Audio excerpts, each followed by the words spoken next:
ইসলামাবাদে কি এমন হলো? চলুন দেখি কেন আমেরিকা আর ইরানের মধ্যেকার আলোচনাটা ভেস্তে গেল।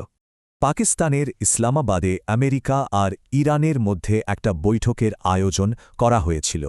আর সেই বৈঠক একটানা ২১ ঘণ্টা ধরে চলেছিল। কিন্তু ফলাফল পুরোপুরি ব্যর্থ। মার্কিন প্রতিনিধিরা তো বৈঠক ছেড়েই চলে যান। কিন্তু কেন তারা কোনো চুক্তিতে পৌঁছাতে পারল না? এর পেছনে ছিল ৩টা বড় কারণ। প্রথম আর সবচেয়ে বড় বাধা ছিল ইরানের পারমাণবিক কর্মসূচি। দেখুন, দুপক্ষের দাবি ছিল একদম উল্টো, কোনো মিলই ছিল না। ইরান পরিষ্কার জানিয়ে দেয় তারা পারমাণবিক অস্ত্র বানাবেই আর আমেরিকাকে সেটা মেনে নিতে হবে।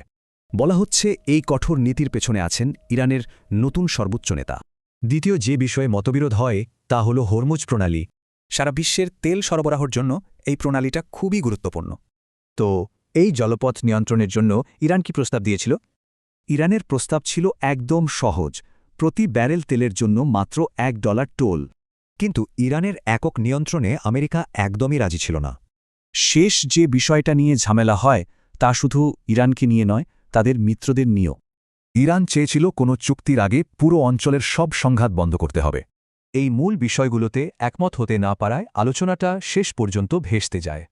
আর আলোচনা ব্যর্থ হওয়ার জন্য আমেরিকা সরাসরি ইরানকেই দায়ী করে।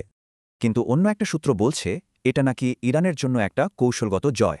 তাদের দাবি ইরান কোনো কিছুতে আপোষ না করে নতুন পরাশক্তি হিসেবে উঠে এসেছে।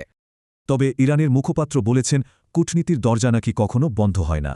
তাহলে এই কূটনীতিক অচলাবস্থার পর বিশ্ব এখন কোন দিকে এগোবে? এখন প্রশ্ন একটাই, সামনে কি যুদ্ধ নাকি নতুন কোনো কূটনীতিক চাল?